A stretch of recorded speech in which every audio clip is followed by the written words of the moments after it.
নমস্কার। আজকে এই মাসের লাভ রাশিফল নিয়ে আলোচনা করব। মানে প্রত্যেক আপনারা কম বেশি বলছেন পার্থদা, মানে এই প্রেমের ব্যাপারটা একটু আলোচনা করুন। তার জন্য আপনাদের সাপ্তাহিক রাশিফলে লাভ রাশিফলটা দিয়েছি।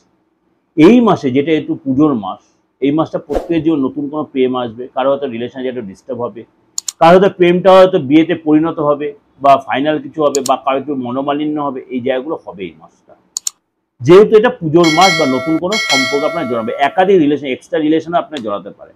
চলুন তাহলে জেনে নিই এই মাসটা অর্থাৎ এই সেপ্টেম্বর মাসে কোন কোন রাশির জন্য প্রেমের জায়গাটা মানে যথেষ্ট মানে উজাড় করা ভালোবাসা তৈরি হবে, কোন রাশির জন্য নতুন এক্সট্রা কোনো রিলেশন তৈরি হবে, কোন রাশির জন্য একটু সতর্কতা অবলম্বন করতে, মুখটাকে কন্ট্রোল রাখতে হবে বা ব্যবহারটাকে কন্ট্রোল রাখতে হবে, সমঝে চলতে হবে।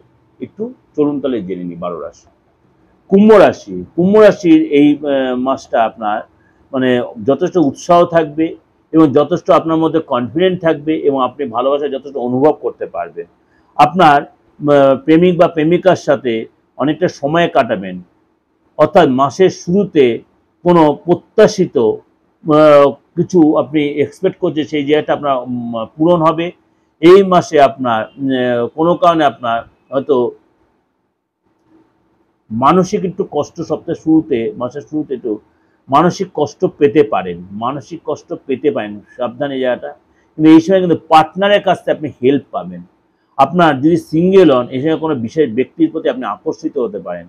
আপনার হঠাৎ কোনো সুযোগ আসতে পারে, হঠাৎ বিয়ের কোনো যোগাযোগ আসতে, আপনি সিঙ্গেল হন, প্রেমের জায়গাটা অনেক বেশি পজিটিভ হবে, আপনার রিলেশনে অনেক বেশি ডেভেলপ করবে, সময়ের সাথে আপনার ভাবটা অনেক বেশি খুলবে, আপনার পজিটিভ চিন্তাভাবনা আসবে, এসে আপনার রিলেশনের মজবুত হয়। কিন্তু আপনাকে নিজের চিন্তাভাবনা, কথাবার্তা, ভালোবাসার মধ্যে অনেক বেশি পজিটিভ এবং অনেক বেশি মানে কি বলো, কথার মধ্যে সন্তুলিত রাখতে, অর্থাৎ কথা মানে কি বলছেন না ওই নিজে বলে বুঝে শুনে বলবেন। এবং আপনাকে বলবো আপনার ভালোবাসাটা আপনার মানে মানে অনেক বড় জায়গাটা স্প্রেড করবে, অর্থাৎ ভালোবাসা অনেক বেটার হবে। আপনার স্বভাবে পরিবর্তন শেষের দিকে, এবং এই সময় কিন্তু একসাথে আপনার সময় কাটাবেন, একসাথে কোথাও যাবেন, কেনাকাটি করবেন, খাওয়া দাওয়া করবেন, এবং এটা কিন্তু আপনাকে অনেক বেশি মানে স্ট্রেসটা কমাতে সাহায্য করবে। এটা আপনাদের কাছে আমি ওভারঅল একটা প্রেজেন্টেশন দিলাম সারাটা মাসের সমস্ত গ্রহ রাশির উপর বেস করে। এই যে লাভ রাশি আর 12 রাশি, অবশ্যই আপনাদের দেখবেন অনেকাংশে মিলবেই। আমি যেমন মাসিক রাশি বল বা সাপ্তাহিক রাশি বল, এটাও যেমন এই লাভ রাশি বলটা দিলাম আপনাদের এই পুজোর মাসে, অবশ্যই এটা মিলতে বাধ্য।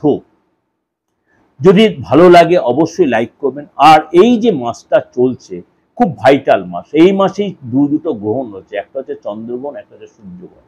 এই মাসেই পিতৃপক্ষ, এই মাসেই দেবীপক্ষ, এই মাসটাই আবার আপনার পড়ছে মানে নবরাত্রি, অর্থাৎ দেবীপক্ষ মধ্যে নবরাত্রি। সুতরাং আপনার প্রত্যেকের তন্ত্রমতে যে কোনো কর্মক্রিয়া বা বাস্তুর প্রতিকার বা যে কোনো সাংসারিক বা নানা রকম প্রবলেম যে আপনারা সাফার করছেন, এই সময়টা উপযুক্ত সময় সেই রেক্টিফাই করার জন্য অবশ্যই আপনারা কিন্তু এই সময় এই সুযোগটা কাজে লাগাতেই পারেন। আপ টু দেওয়ালি এই যে 1 তারিখ থেকে শুরু হচ্ছে, 7 তারিখ থেকে শ্রাদ্ধপক্ষ শুরু হচ্ছে, প্রত্যেকের জন্য বলছি যথেষ্ট প্রত্যেকটা তান্ত্রিক যারা আছে এই সময়টা কিন্তু ওয়েট করে থাকে। সুতরাং আপনিও এই সুযোগটা কাজে, আপনার বাস্তু প্রতিকার করার জন্য, আপনার সন্তানের জন্য, আপনার শত্রুতামির জন্য, আপনার আইনি ঝামেলার জন্য, মানসিক অবস্থার জন্য, আপনার মানে আপনার স্বামী স্ত্রীর বন্ডিংয়ের জন্য, আপনার প্রেমিক প্রেমিকার জন্য, প্রত্যেকটা ব্যাপারের জন্য আপনি কিন্তু অবশ্যই যোগাযোগ, দেশে বিদেশে বাইরে থেকে যারা যোগাযোগ করতে অবশ্যই যোগাযোগ করতে পারেন।